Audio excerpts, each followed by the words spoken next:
ये जो 90 और 10 का रेशो, ये ध्यान रखना, 90% चीजें वो होंगी जो आपने पढ़ी है, 10% चीजें वो होंगी जो आपको नया लगेगा, आपको लगेगा ये क्या होता है।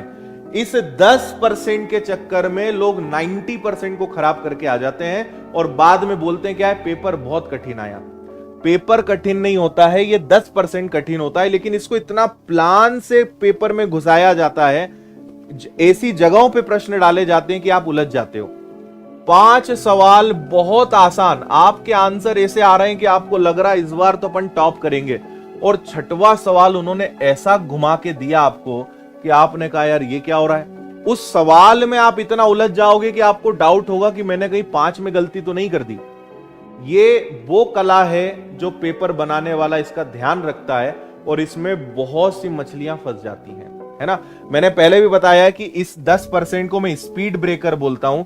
ये बीच बीच में डाला जाता है ताकि आपकी स्पीड रोकी जाए, ताकि आपको उलझाया जाए।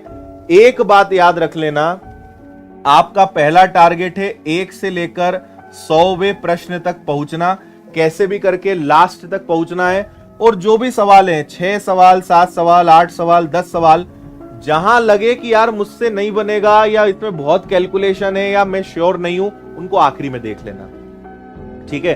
खासकर मैथ्स और रीजनिंग, जीएस में तो कोई टाइम लगता ही नहीं, पता है तो ठीक, नहीं पता है तो ठीक, उसमें कोई कैलकुलेशन तो है नहीं। मैथ्स और रीजनिंग में ध्यान रखना, जहां लगे प्रश्न छोड़ना बुरी बात नहीं है। अगर आपका पेपर 2 घंटे का है, मैं बोलता हूं आप तो मानो 1.5 घंटे का है। आखिरी का जो बनना है, मैं सही बता रहा हूं, अगर बनने लायक चीजें वो 1.5 घंटे में हो जाएंगी। आखिरी के आधे घंटे ये जो 10% सवाल है ना, इनको देना है, इस नाम के रखना है ना, कि आखिरी का समय उन्हीं को डेडिकेट करना है जो अपने को उलझाने के लिए आए हैं। ये बात आप ध्यान रखना। तो इसलिए उलझना मत, जहां लगे कि ये बहुत कैलकुलेटिव है, क्योंकि कुछ प्रश्न जानबूझ के बनाए जाएंगे कि डिजिटल सम करने जाओगे तो 2-2 ऑप्शन में सेम आ जाएगा, नॉर्मल तरीके से करने जाओगे तो इतना भयानक कैलकुलेशन की कर नहीं पाएंगे, यूनिट डिजिट काम नहीं कर रहा, उलझ जाओगे। इसका मतलब उसको होल्ड मारो, आखिरी में देखेंगे, है ना। याद रखना, एक सवाल के चक्कर में 5 सवाल के लायक समय मत खराब करना। और ये सब वो चीजें हैं जो आप पेपर देकर आके कहोगे कि सर मेरे साथ ये हो गया, नहीं तो पेपर तो मुझसे बन जाता, मैं 1-2 सवाल में इतना उलझ गया। पेपर में टाइम यूं निकलता है, यूं पता ही नहीं चलेगा और आपका समय निकल जाएगा। इसलिए आपका सबसे पहला टारगेट है, जो बन रहा है उसको निपटाओ, जो बन रहा है उसको करते जाओ।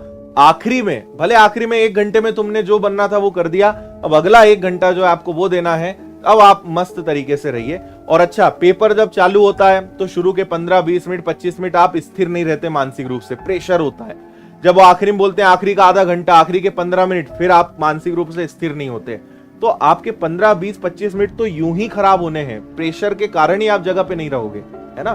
तो 2 घंटे की कीमत आपको एग्जाम वाले दिन समझ में आएगी। यूं 2 घंटे लगते हैं, अरे 2 घंटे तो बहुत है, एग्जाम में आपको समझ में आएगा कि वो 2 घंटे 10 मिनट जैसे बीतते हैं, पता ही नहीं चलता है और निकल जाते हैं, ठीक है। तो ये कुछ ऐसी चीजें हैं जिनका अगर ध्यान रख लोगे कोई दिक्कत नहीं आएगी और आप अच्छे से पार हो जाओगे, है ना। बस उलझना मत, जहां टाइम लगे उसको छोड़ देना, आखिरी में देख लेंगे।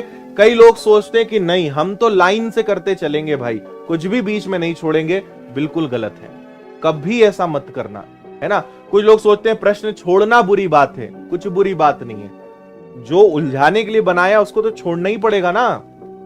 ये 10 प्रश्न आपके 90% पेपर को खराब कर सकते हैं। 100 बात की एक बात मैं कहूंगा, बाकी फिर आपकी मर्जी है। लेकिन आप पेपर देने के बाद ये जितनी बातें मैं बता रहा हूं ना, ये सब समझ जाओगे आप।